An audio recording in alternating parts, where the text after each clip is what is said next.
Salut à tous les amis, salut YouTube, c'est Mika, très heureux de vous retrouver quelques jours après mon dernier débrief sur la chaîne puisque entre temps, alors oui j'ai eu beaucoup de boulot c'est vrai, j'ai aussi vu des matchs de foot à la télé, beaucoup de matchs comme toujours, j'ai aussi mon petit garçon à gérer et en plus je vais être papa d'ici les prochains jours d'une petite fille donc forcément tout ça mis bout à bout et en plus le pompon, la cerise sur le gâteau, mon micro qui me lâche quand je tourne la vidéo de mardi, parce que oui, je suis un petit peu dégoûté, j'ai préparé une vidéo que j'aurais dû sortir, c'était quand, mardi ou mercredi, j'avais tout calé, préparé, et là, quand j'upload la vidéo, qu'est-ce que je vois, qu'est-ce que j'entends, le son était dégueulasse, parce que oui, mon micro m'a lâché.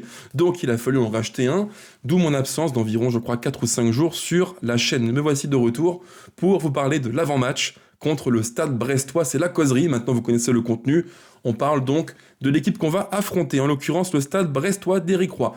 Les Gones, avant de commencer, pensez aux petits gestes qui ne sauvent pas des vies mais qui fait très plaisir, ça prend 2 secondes, là maintenant sous la vidéo, le petit like qui fait plaisir, qui encourage beaucoup à en faire plus pour vous, pensez aussi aux commentaires, pensez à me dire ce que vous pensez des différents sujets qu'on évoque en vidéo, pensez aussi à vous abonner si vraiment vous aimez le contenu, et pensez à activer la cloche pour ne rien manquer sur le 11 lyonnais. Et on commence donc par revenir sur les conférences de presse de Thiago Almada et Paulo Fonseca. Dans mon souvenir, on n'a pas eu, je crois, dans mon souvenir, on n'a pas eu de conférence de presse de Thiago Almada.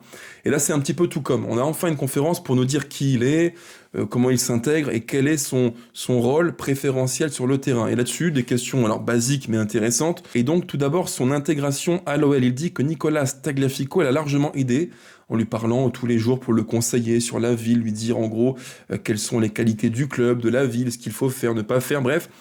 On sent que Nicolas Tagliafico a tissé avec lui une relation assez intéressante et qu'il l'aide à s'intégrer. Il dit que ça parle beaucoup dans le vestiaire en espagnol, en anglais, donc à ce niveau-là, ils se sont intégrés, et ce qui est plutôt bien, parce qu'on sait qu'à l'OL, on a trop souvent vu des joueurs un petit peu mis à l'écart, parce que culturellement un petit peu différents, mais là, concernant Almada, on sent un joueur qui a, en tout cas, paraît bien intégré dans l'effectif. Il évoque aussi sur le terrain sa condition physique, il dit qu'il est à 100%, il dit qu'il est enfin à 100%, qu'il est prêt à jouer, et qu'il est disponible pour le coach. Le coach qui, d'ailleurs, j'en parlerai après, a dit clairement que Thiago Almada jouerait ce week-end comme titulaire.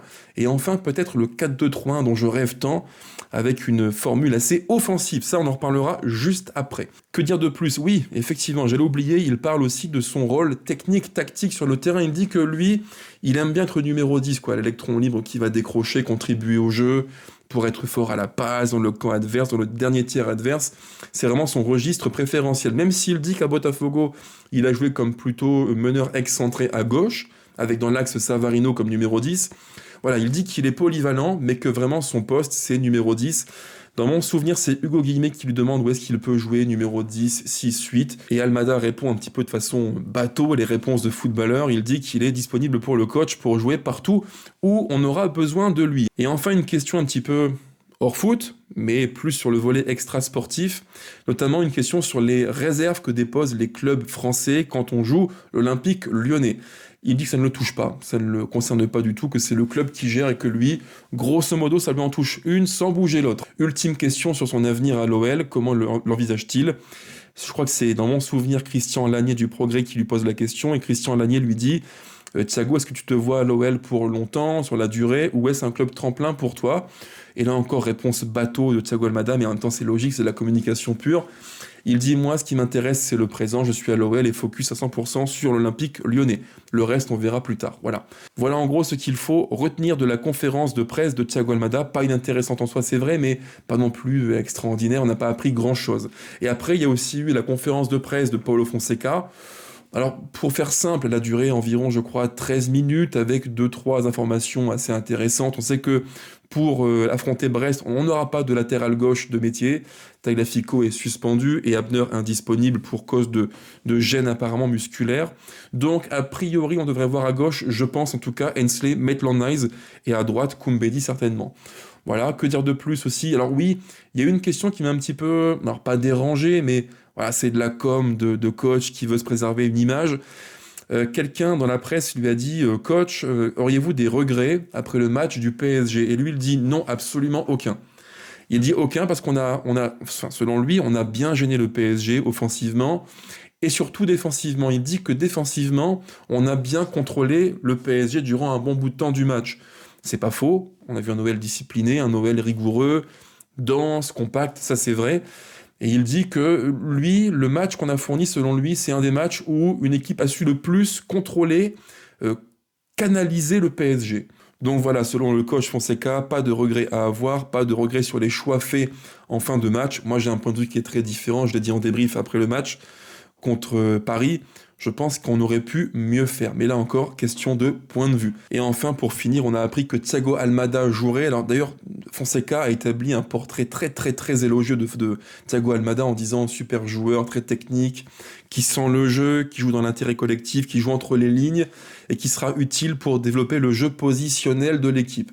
Moi, je partage ce point de vue-là, évidemment, c'est un point de vue que je partage, parce que Almada, c'est le foot. Dans ce foot qui est tellement, j'en parle souvent, qui est tellement stéréotypé, standardisé, les profils puissants, physiques, qui font les courses, transition, verticalité, on a enfin un joueur qui, lui, comme Ryan d'ailleurs, a un profil très différent, qui peut, avec ballon, créer, inspirer du jeu. Alors oui, c'est un petit peu un discours comment dire, de vieux con que j'ai, je l'admets, mais j'ai un petit peu en moi une nostalgie du foot il y a maintenant 20, 25, 30 ans, parce qu'à l'époque, des profils comme Almada ou Cherki, il y en avait partout, mais plein. Vous preniez à l'époque la Lazio de Vérone, vous preniez le Betis de Denilson, vous preniez, bref, l'Arsenal de Bergkamp, des profils comme ça, créatifs, qui étaient des joueurs très fins techniquement, il y en avait partout à foison, et même sur les bancs des grands clubs européens, Recoba à l'Inter, bref, Rui Costa au Milan et à la Fio, beaucoup de très forts joueurs. Et là, quand on a enfin un joueur qui a un profil un petit peu différent, eh ben on se dit, oui, le foot n'est pas mort. Et Thiago Almada, pour moi, il est dans cette caste-là, des joueurs qui sont tellement différents qu'ils doivent jouer. Maintenant, thème numéro 2, on passe à l'analyse tactique de ce stade brestois, parce qu'il y a beaucoup de choses à dire. J'ai, comme souvent je vous le dis, pour avoir un point de vue très très factuel, empirique, détaillé, précis, le plus précis possible et objectif possible, j'ai revu les derniers matchs, tous les derniers matchs du stade brestois, parmi lesquels les 2 matchs contre Paris, aller et retour, mais également en Coupe de France contre Dunkerque, et aussi le match de Ligue 1 du week-end dernier à Strasbourg, à la Méno, match pas facile. Et d'ailleurs, ce match-là, beaucoup de monde a été extrêmement dur envers le stade brestois, je trouve même trop dur. J'ai lu beaucoup de commentaires disant, chez les spécialistes de la Ligue 1, les journalistes, disant Brest, un petit Brest qui en gros n'est pas très bien en ce moment, après les matchs contre Paris en LDC, encore un match moisi en Ligue 1, bref, c'est la faute d'Éric Roy qui a fait un turnover trop fort contre le PSG au match retour au Parc des Princes. Moi je ne partage pas du tout, mais alors pas du tout ce point de vue-là. Le match contre Strasbourg, je l'ai revu à froid, je l'ai séquencé en plein de passages pour vous illustrer ça à l'écran. C'est pas un mauvais match de Brest, pas du tout. J'ai vu des gens qui ont écrit ouais, il faut qu'on leur colle 3-4-0, ils sont pas très bien. Attention au mauvais constat qui manque un petit peu d'objectivité. Contre Strasbourg, j'ai vu un bon Brest. Alors pas un Brest flamboyant, pas un Brest spectaculaire, mais un Brest sérieux et surtout défensivement très discipliné. Ce Brest-là, je l'ai souvent dit, pour moi c'est en Ligue 1 l'équipe là, en tout cas l'une des 2-3 équipes les plus verticales. Pourquoi ? Parce qu'en fait, c'est un jeu qui est extrêmement direct, très direct. En fait, dès qu'ils ont la balle, et qu'ils touchent très vite Pierre Lesmelou ou Kenny Lala à droite, dans la foulée, c'est ballon vite vers l'avant, vers Baldé, alors il sera pas là Baldé, mais vers Baldé, Ajorc, Pereira Lage. Un jeu vraiment très direct, très vertical, qui a pour but de mettre très vite la pression sur l'équipe d'en face. Cette équipe de Brest, pour moi, en quelques mots, je la résumerai comme une équipe généreuse physiquement, vertical et en jeu direct. Pour moi, c'est aussi pressing. J'y pense, pressing, la qualité du pressing brestois, attention. Parce que contre Paris, c'est peut-être au match aller ce qui a fait défaut pour Brest. Il y a un pressing un petit peu trop naïf, ils se livrent trop, mais par contre, ils mettent beaucoup d'intensité.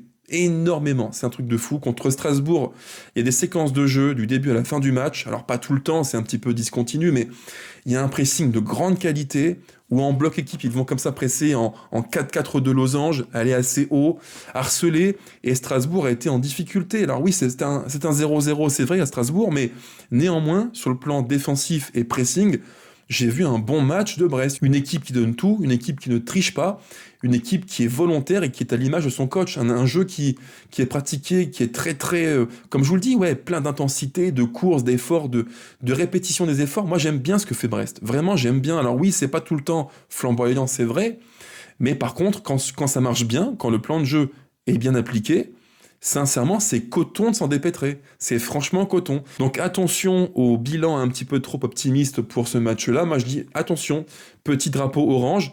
On ne jouera pas une équipe faiblarde. Faux constat. Si on pense ça, on va droit dans le mur. Et d'ailleurs, ce qui me rassure, c'est que le coach Fonseca en conférence de presse l'a bien dit. On va jouer un match très difficile, peut-être l'un des plus difficiles de la fin de saison. Pour moi, là-dessus, il a entièrement raison. Alors, il y a une part de com', c'est vrai, mais de ce que moi j'ai vu des matchs de Brest, et pourtant j'ai vu beaucoup de matchs de cette équipe-là, il y a des qualités assez évidentes, vraiment. Et ils ont les ingrédients nécessaires pour faire mal à l'OL. En transition, jeu vertical, intensité, course les efforts, ils ont tout pour nous faire mal. Donc attention à ne pas sous-estimer le Stade brestois d'Éric Roy. Et si on pousse un peu plus loin le curseur tactique, l'analyse tactique de Brest, pour faire simple, c'est souvent un 4-2-3-1, 4-3-3, avec au cage Bizot, je mets à l'écran la compo de l'équipe, à droite, joueur extrêmement important, pour moi c'est l'un de leurs deux, trois éléments phares de l'équipe, c'est Kenny Lala, qui est à la fois latéral droit, milieu droit, ailier droit, qui apporte beaucoup, et qui surtout initie, je dirais, dans cette équipe de Brest, peut-être, je dirais, un quart des actions. Un quart de ce qu'il se passe par lui. Et surtout, un joueur qui initie une quantité énorme d'actions pour Brest. En fait, le plan de jeu brestois est facile à comprendre. Une équipe qui joue bloc compact, groupé, gros pressing, qui vient vite harceler vers l'avant l'équipe qui a la balle en face, et quand ils le peuvent, ils écartent très vite sur, à droite, Lala, ou à gauche, Aïdara, et là, il faut trouver sur un jeu très direct, un centre bien touché, bien senti, soit Ajorc, soit Baldé, soit Pereira Lage, bref, toucher très vite quelqu'un devant. Et ça, à Brest, c'est le rôle spécifique de Kenny Lala. Pour moi, c'est l'une des clés du match. Si on veut contenir Brest, il faut trouver un moyen de diminuer l'influence de Lala sur le jeu. Alors évidemment, on ne peut pas non plus résumer tout le jeu de Brest au travers de Kenny Lala. C'est trop simple, c'est trop réducteur.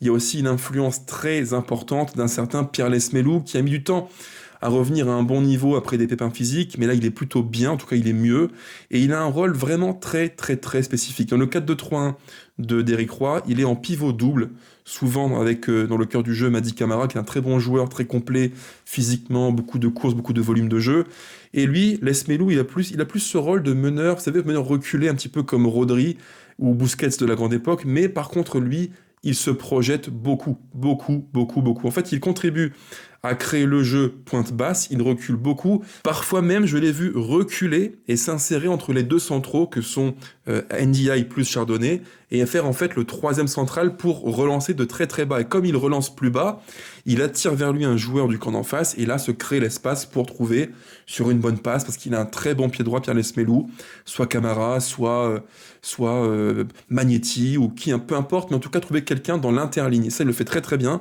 C'est un joueur qui est vraiment intelligent. Et pour moi, c'est aussi l'une des armes principales de cette équipe de Brest. Contre Strasbourg, il y a des séquences de jeu qui sont très marquantes où Brest vient jouer très très très très haut et Brest vient gêner la relance de l'équipe d'en face. Ça, ils le font très très bien, ils sont très généreux dans les efforts, pas avares en termes de course. C'est vraiment une équipe qui est ultra disciplinée. Vraiment, j'insiste avec eux, il n'y a pas de match facile.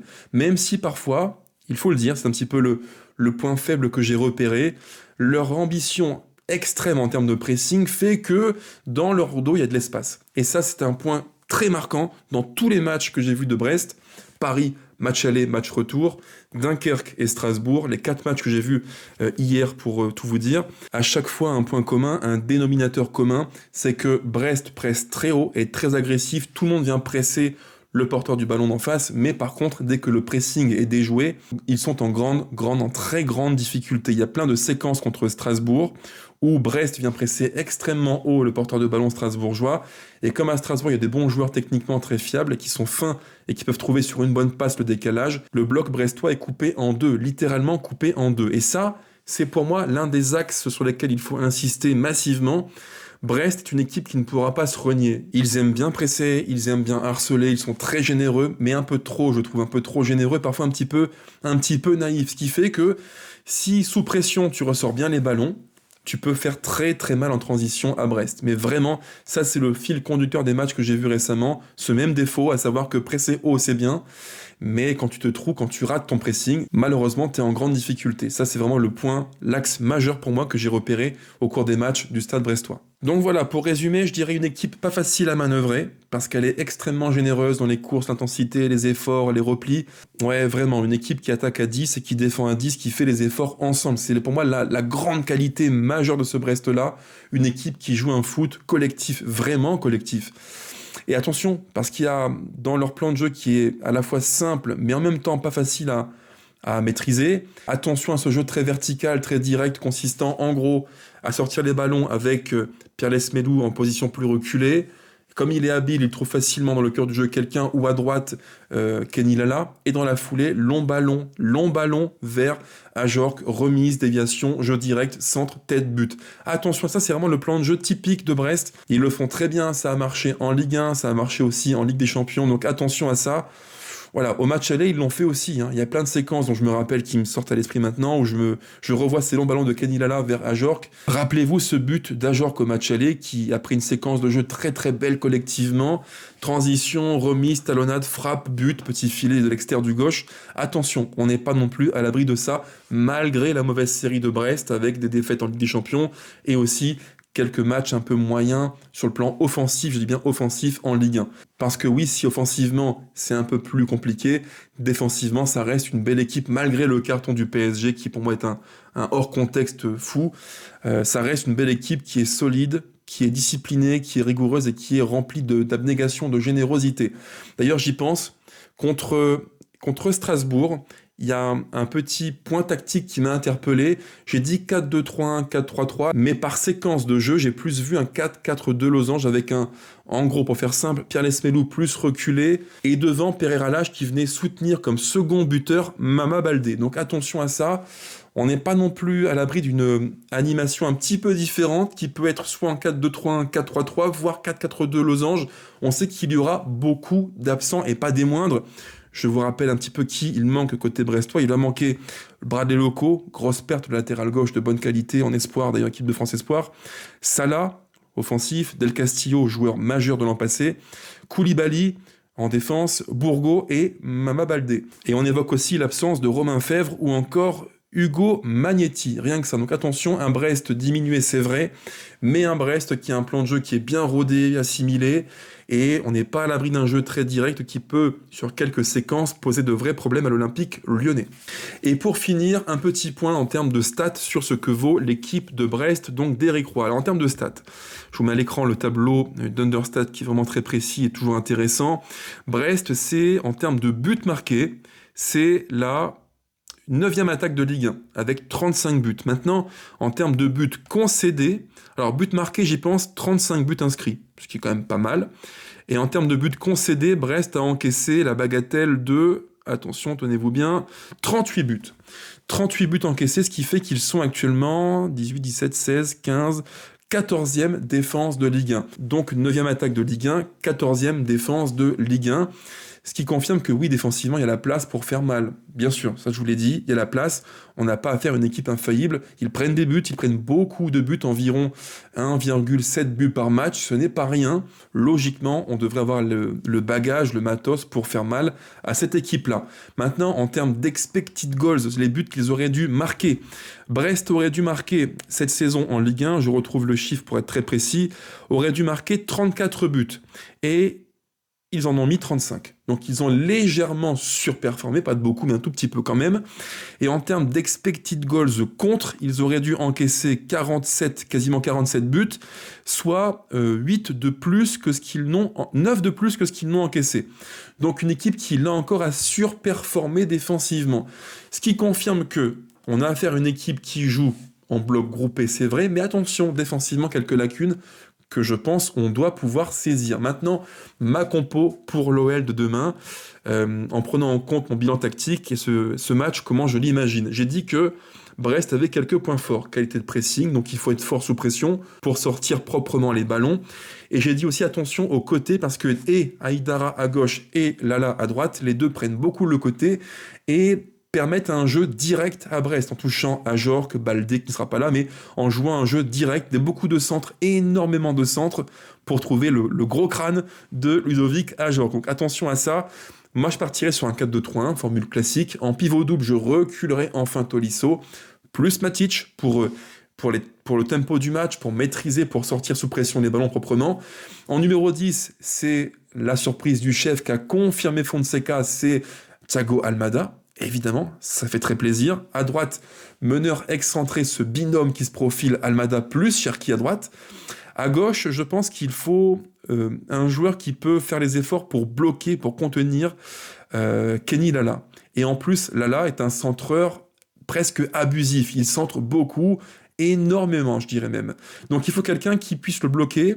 Et pour moi, un gaucher qui fait les efforts, comme Nuama, c'est un profil intéressant. Il pourra bloquer les montées et venir défendre pour suppléer en plus à gauche pour remplacer, Abner et Tagliafico. Logiquement, Maitland-Niles. Donc attention, il faudra aider Maitland-Niles, qui n'est pas non plus un joueur extrêmement fiable défensivement. Donc j'imagine un binôme, un duo, Maitland-Niles latéral gauche, plus devant lui, Nuama qui pourrait l'aider, le suppléer pour les efforts défensifs. Voilà en gros mon équipe pour demain. Et en pointe, Alexandre Lacazette qui a été confirmé par Paulo Fonseca. Voilà en gros mon équipe 4-2-3-1 classique, mais une équipe qui me plaît beaucoup. Enfin le foot porté vers l'avant résolument et qui assume ce que l'on est, une équipe forte dans le 1 contre 1 qui a des joueurs de talent. Et dimanche, j'espère que l'on verra un bon match de foot porté résolument vers l'avant. Mon prono Legon, je vois un 3-1 pour l'OL.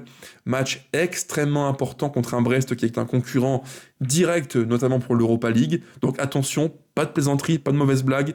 On a du retard qu'il faut colmater et récupérer, grappiller sur nos concurrents directs aux places européennes.